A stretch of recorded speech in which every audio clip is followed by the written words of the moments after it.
అదే విధంగా జాగీర్ల రద్దుతో కీలకంగా వ్యవహరించిన మాజీ ఉప ముఖ్యమంత్రి రైట్, ఇక 6వ రోజు తెలంగాణ అసెంబ్లీ సమావేశాలు వాయిదా పడ్డాయి. దీనికి సంబంధించి మరిన్ని డీటెయిల్స్ మా స్పెషల్ కరెస్పాండెంట్ సునీల్ అందిస్తారు. సునీల్, 6వ రోజు అసెంబ్లీ సమావేశాలు ప్రారంభమై సభ ప్రారంభం కాగానే సభలో ఉన్నటువంటి బీఆర్ఎస్ ఎమ్మెల్యేలు ఈ కార్ రేస్ అంశానికి సంబంధించి చర్చ పెట్టాలి అని చెప్పేసి కూడా వాళ్ళు ఎమ్మెల్యే హరీష్ రావుతో పాటు ప్రశాంత్ రెడ్డి స్పీకర్ ని కోరడం జరిగింది. కానీ అప్పటికే స్పీకర్ ఒక నిర్ణయం తీసుకున్నారు. ఈ కార్ రేస్ అంశం ఒక వ్యక్తికి సంబంధించి ఇప్పటికే భూభారతి బిల్లు సభలో ప్రవేశపెట్టాలని చెప్పేసి అనుకున్నాము. బీఏసీలో నిర్ణయం తీసుకున్నాము. ఆ మేరకు చర్చ జరుగుతుంది. భూభారతి రాష్ట్రానికి సంబంధించిన అంశం అని చెప్పేసి ఆయన చెప్తుండగానే చెప్పినప్పటికీ బీఆర్ఎస్ ఎమ్మెల్యేలు సభలో నినాదాలు చేస్తూనే ఉన్నారు. ఇక అదే సమయంలో ఎమ్మెల్యే రవి ప్రకాష్ రెడ్డి కూడా లేచి ఈ కార్ రేస్ కు సంబంధించి గవర్నర్ అనుమతి ఇచ్చారు. ఏసీబీ కేసు నమోదు చేసింది. ఏసీబీ విచారణ కూడా చేస్తా ఉంది. సభలో చర్చించాల్సినటువంటి అవసరం లేదు అని చెప్పేసి ప్రకాష్ రెడ్డి సభలో చెప్పడం జరిగింది. ఆ తర్వాత ఇటు మంత్రి పొంగులేటి శ్రీనివాస్ రెడ్డి లేచి ఆయన భూభారత్ బిల్లుకు సంబంధించి చర్చను ప్రారంభించబోయారు.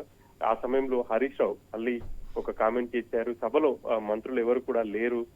సభ అంటే ఎంత గౌరవం ఉంది సభ్యులకు, మంత్రులకు చూడాలి, ఎలా ఉందో చూడాలి అని చెప్పేసి కూడా, ఎంత గౌరవం ఉందో చూడండి అని చెప్పేసి కూడా స్పీకర్ ఉద్దేశించి అన్నారు. కానీ అప్పటికే మంత్రి పొంగులేటి శ్రీనివాస్ రెడ్డి జోక్యం చేసుకుని తాను మంత్రిని సభలోనే ఉన్నాను, మంత్రిని అన్న విషయం హరీష్ రావు గుర్తించకపోవడం దురదృష్టకరం అని చెప్పేసి వ్యాఖ్యలు చేశారు. ఆ తర్వాత ఆయన భూభారతి బిల్లుకు సంబంధించి చర్చను ప్రారంభించారు. కానీ బీఆర్ఎస్ ఎమ్మెల్యేలు సభలో పెద్ద ఎత్తున నినాదాలు చేస్తూ అడ్డుకునే ప్రయత్నం చేశారు.